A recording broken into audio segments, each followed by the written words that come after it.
केदारनाथ मंदिर भारत में तथा पशुपति नाथ मंदिर नेपाल में कैसे बना।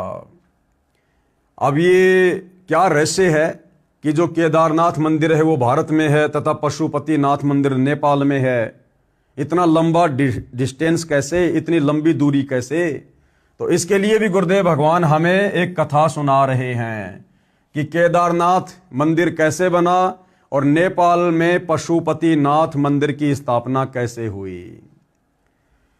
महाभारत में कथा है कि पांचों पांडव युधिष्ठिर, अर्जुन, भीम, नकुल व सहदेव जीवन के अंतिम समय में हिमालय पर्वत पर तप कर रहे थे। अब बताओ, तप करना ना वेदों में लिखा है ना गीता जी में लिखा है। और भाइयों और बहनों, तप करने के लिए खुद गीता का ज्ञान देने वाला काल भगवान मना कर रहा है। अब बहुत सारे भाई बहन जो ये कहते हैं कि भाई गीता का ज्ञान श्री कृष्ण जी ने बोला है। चलो आपकी बात बड़ी करते हैं, गीता का ज्ञान श्री कृष्ण जी ने बोला है, लेकिन गीता का ज्ञान देते समय श्री कृष्ण जी तो तप करने के लिए मना कर रहे हैं। श्री कृष्ण जी तो कह रहे हैं भैया तप करने वाला मुझे दुखी करता है, तप करने वाला मुझे दुखी करता है।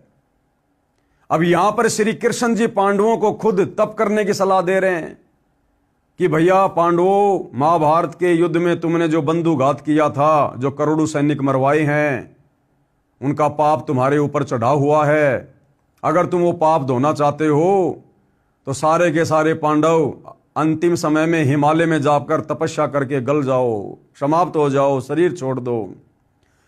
तो एक तरफ तो तुम्हारे श्री कृष्ण जी गीता जी में तप करने को मना कर रहे हैं और दूसरी तरफ तुम्हारा वही कृष्ण पांडवों को तप करने की सलाह दे रहा है। तो ये दोगली बात कैसे? तो ये दोगली बात नहीं है। श्री कृष्ण जी को तत्व ज्ञान नहीं था। श्री कृष्ण जी का धार्मिक गुरु दुर्वासा था और दुर्वासा खुद शास्त्र विरुद्ध साधना करता था, घोर तप करता था। और महाभारत में अर्जुन को जो ज्ञान दिया गया था वो श्री कृष्ण जी के शरीर में प्रेत की तरह प्रवेश करके इस काल ब्रह्म ने दिया था। इसके अलावा भाई और बहनों और भी बहुत सारे रहस्य हैं कि वो तप करने से काल दुखी होता है या फिर वो पूर्ण परमात्मा सत्य पुरुष कबीर देव दुखी होता है। खैर ये बातें आपको धीरे धीरे समझ में आएंगे जब आप अध्यात्म में आगे बढ़ेंगे। लेकिन कहने का मतलब ये है, यदि हिंदू श्रद्धालुओं के अनुसार गीता जी का ज्ञान श्री कृष्ण जी ने बोला था तो भैया श्री कृष्ण जी तो गीता जी में तप करने वालों को ये कह रहे हैं कि उनको तो मैं आसुर योनियों में डालूंगा, नरक में डालूंगा जो तप करते हैं, क्योंकि तप करने वाले शरीर में विराजमान मुझ परमात्मा को भी दुखी करते हैं, वो कृष्ण करते हैं। तो दूसरी तरफ फिर श्री कृष्ण जी पांडवों को तप करने की सलाह क्यों दे रहे हैं हिमालय में जाकर।